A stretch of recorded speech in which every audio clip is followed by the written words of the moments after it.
expected, the Cavaliers picked up Timothy Mozgov's $5 million option for next season on Tuesday. Meanwhile, there's still been no decision from Kevin Love or J.R. Smith as to whether or not they will opt out. LeBron can opt out, and he has until next week to do so. But clearly the relationship between LeBron and David Blatt is not strong, to say the least. So, George, I'll start with you again.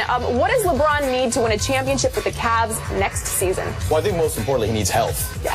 Kyrie, obviously, Kevin Love's health status was, we saw what it was during the postseason. But I just think that team, it kind of reminded me of the Miami Heat in 2011, where like LeBron and the other guys were just kind of taking turns. There was really no cohesion there. LeBron felt most comfortable when he was out there with a bunch of role players who were just going to grind and play defense and shoot the ball. Now, that wasn't enough against a Warriors team that had been the best all season long, but I do think that that's really what they need. They need some cohesion. They need health. Those are the two most important factors for them. Now, I don't think they are a lock to win a championship, but they certainly can win the East, and because the East is pretty weak right now. Now, out West, look, it just depends on what the matchup is. If they get Golden State again, we'll see how that goes. San Antonio, do they have one more run in them? I think the West is more of a bigger problem, but ultimately they need health and cohesion. Well, and those things are fixable. You have cohesion if you have health. I mean, it's difficult when you have players in and out of the lineup. You don't know who's going to be healthy, when, those kind of things. That affects your chemistry, and I think you're absolutely right. So I'm saying if it ain't broke, don't fix it. And they did a very good job with the crew they had, overachieved when you think about the impact of Kyrie Irving and Kevin Love. The one thing that does concern me a little is that in the finals losses against Golden State for Cleveland, they shot 26% from the three-point line. They have got to knock down shots. Now, JR is capable. I mean, they've got some capable pieces there. But do they look to add a piece? Because LeBron's going to get into the paint. And he wants to have someone to kick it to that can knock down the outside shot. So that may be an opportunity to tweak things just a little bit. But in terms of that core group, I think they've got everything they need. Like you said, they just need to be healthy. But, John, it's funny that you said that J.R. Smith is the one person that I think that can be replaced. Because I think when crunch time came, he was the one that didn't show out as well as he could have. But everyone knows that this is the team that if they're 100% healthy, they're the team to beat. And as far as cohesion goes, hey, when you guys are all healthy and get together, one, everyone's waiting to see what LeBron's going to do first. Then we'll find out Kevin Love and Kyrie. But this group has got to be looking at one another going, yeah, you in? We're good? Okay, let's do it. And, okay, now what we need to do, we need to go on either a retreat or a fishing trip together.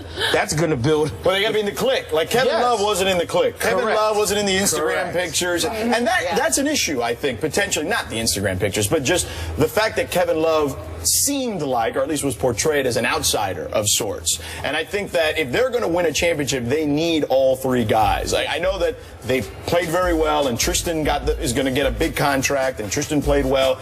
You need to be diverse, dynamic in this league. You got to be able to play multiple styles to win. It's what the Golden State Warriors did. They can play big, they can play small, and they can play to almost any style. The Spurs, when they were winning championships, they did it that way.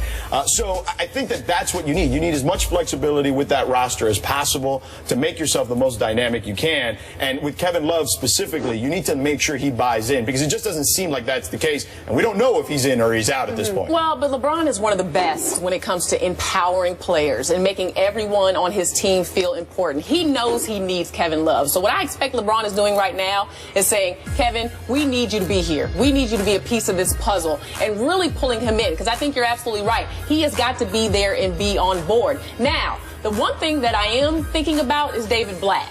LeBron had to do so much for this team: scoring, rebounding, distributing the ball, and then in some instances he had to play coach as well. Now, are these things fixable? I think Blatt is a good guy. You know, I think obviously he did something right. Let's be real. You know, I mean, look at what the team was able to achieve. But I think he has got to go about also trying to gain some trust with LeBron and some of those guys, that some of those things that we saw happen last year hopefully won't repeat themselves, because you can lose a team like that. Right. Do you think that relationship between LeBron and Blatt can be improved? Absolutely. Okay. This is one of the things where it kind of makes me laugh a little bit that David Blatt gets thrown under the bus so much. Think about this. In business, the people at the top, they're in offices right now.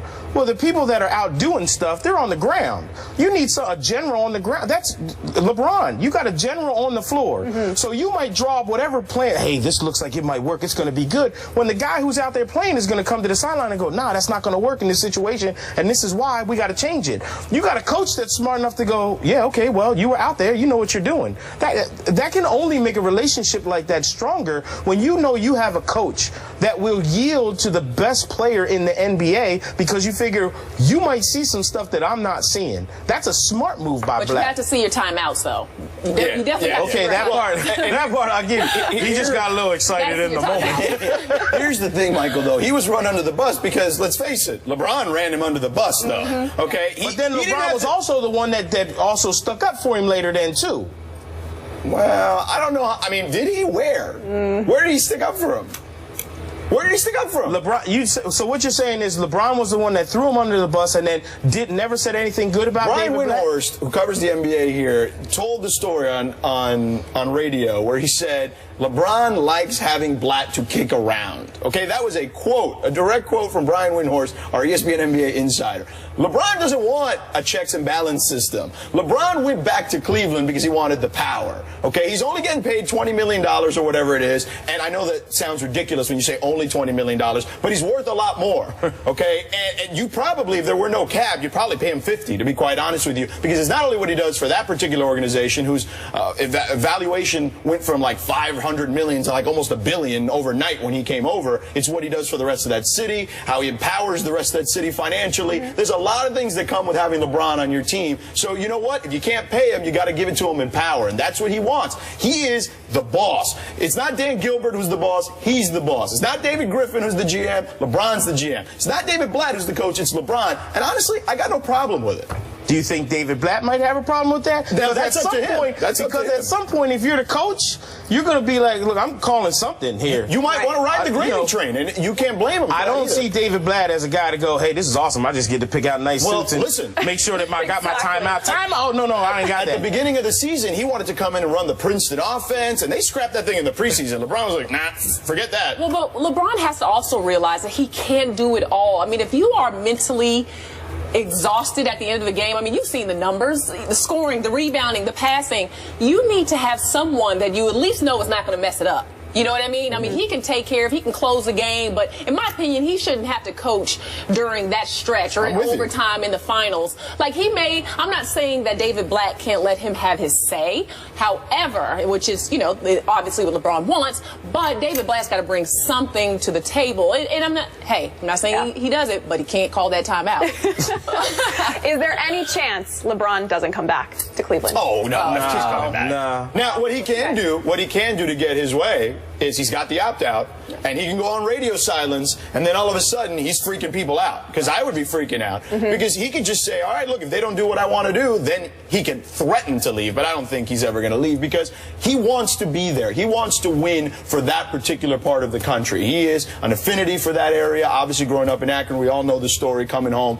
But I think that that is part of it. And I almost think that because the marketing has been part of it, I don't think he has any choice but to stay there. But he can at least threaten that when it comes to the Cavs. It's an empty threat. Where's he going? And it's an empty threat. Where are you going to go? No. That's not only if the power that he has. It's like easy you to said. leave. It's once you've left once, it's easy to leave again. But you're just I'm not saying he is. You're just starting to get the fans back in. You're just starting to get that love for Cleveland back. I don't think you want to threaten. You're building your brand. You don't think that you want to see them burn in New Jersey again? You don't think the fans would blame Dan Gilbert and management over LeBron? Because I do. I think that fans would blame the organization and not LeBron. Nah, not when we have shows like this that are going to call him out. Nah. Yeah.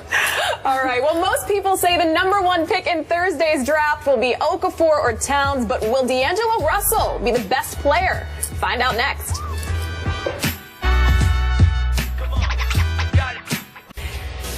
Well, two sources told Benjamin Albright of 94.1 FM in Denver that the Broncos tried to trade Peyton Manning to the Texans sometime before the Denver quarterback signed his restructured deal with the team on March 4th.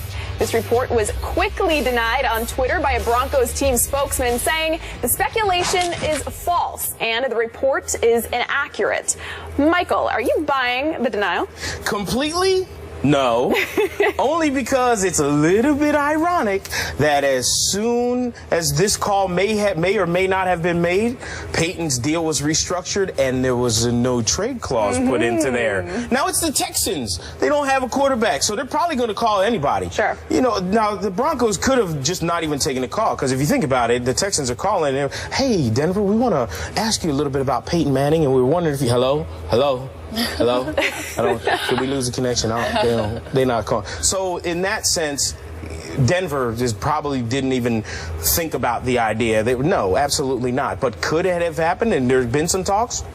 I would say there's a little smoke there. Maybe not fire, but a little bit of smoke. Sure. I agree with Michael. I think that teams have discussions in general. Right, we're seeing it right now play out in the NBA with Dwayne Wade, right? He's been a guy who's been a star there forever, and there's been some stuff that's been leaked about contracts and him not being happy and them not being happy with where they want him to come in at. So this doesn't surprise me at all. Teams have these discussions, and there was a time when Gary Kubiak was named the coach that people were wondering, is Peyton going to be the right fit? He likes to run the naked boot a lot, and that means Peyton's going to have to get out of the pocket and run out of his comfort zone. So there were a lot of questions certainly about that. There were questions as to whether John Elway wanted to move on from Peyton Manning. So all that stuff, people forget that was just a few months ago. So of course I buy the story that they at least discussed it. And what are they going to do? Are they not going to deny it? They're supposed to deny it in that situation, because I'm guaranteeing that Peyton wasn't a part of that particular process. Yeah, I think you don't discuss Peyton Manning at all. That's my take on it. I believe the Denver Broncos. I mean, this is Peyton Manning. You off the top, you say, listen, we can't talk about him. I'll give you anything else you want, but not Peyton Manning. Why would they have that discussion? I don't understand. Denver is in a lose-lose situation there. Why would you give up Peyton Manning? Because you have to listen to everything that people are going to offer. But if you already Even know, when it comes to Peyton Manning, hey, what are you throwing on the table? Yeah, what does it hurt to listen? Hey, exactly. Just because I go to a steak restaurant doesn't mean I'm going to get steak. I might have chicken, but show me the prime. What does the prime rib look like? Right. Let me see what the ribeye is. Show me a little. Okay, I'm not going to do it, but thank you for showing me. Maybe you go surfing. Now the next time is, you know what, I'm going to have some chicken. Look at that ribeye. You know what? Yeah, I will take the ribeye. Why not? That's okay, and it's okay to do that. I think teams discuss that internally. I do think teams discuss all that stuff internally. And that's why they have to deny it, because Peyton wasn't involved. That's why they have to deny it. But you would never want that to get back to Peyton Manning. That's my whole thing. Too late. And Houston has no reason to hide that. So now it gets back to your quarterback, and what does that do? So I don't even think you talk about it. You take him off the table right away, which I believe they did. I don't believe in it at all. And why now? Well, Peyton understands that. Well, because look at his age. Look at his age, and look at his arm strength continues to deteriorate. He's up in age. He had the problems with the quad that affected his already arm strength that's not great at this stage of his career. So you look at a guy, you think, okay, is his body deteriorating? What can we get for him? I think those are internal discussions that any team would have with an aging superstar like him, even though he's still performing at a pretty high level. Well, and if I'm Peyton Manning and I don't hear anyone talking about anything after everything they said was wrong with me before, that makes me more nervous. Now, how come nobody talking about trading me? What's the deal? What's going on? Like, that means that something's going on behind my back. Sure. Well, to your point, George, he's 39 now. How much does Peyton really have left in the tank? Maybe another year or two. Yeah. I mean, that's what you're looking at. So if you're the Broncos, you're weighing it out, seeing, okay, what could we get for him? Is it worth it potentially to move him? What would the backlash be? All that stuff is factored in. Again, those are discussions that are had internally that usually don't include the player, especially in that sport. Football is the most cutthroat of all the sports. Yeah. Which is why he had the no trade clause put in when he After did his restructured deal. And I agree with you, another year or so, but God, it's hard for me to bet against Peyton Manning, because I hear you. Just when you think he's ran out of gas, he comes up with a punch. Yep, proves you wrong. It's hard for me. Well, meanwhile, Rob Gronkowski says he hasn't spent a cent of his contract with the Patriots. We'll talk Gronk as part of our NFL Quick Takes when we come back. Yeah.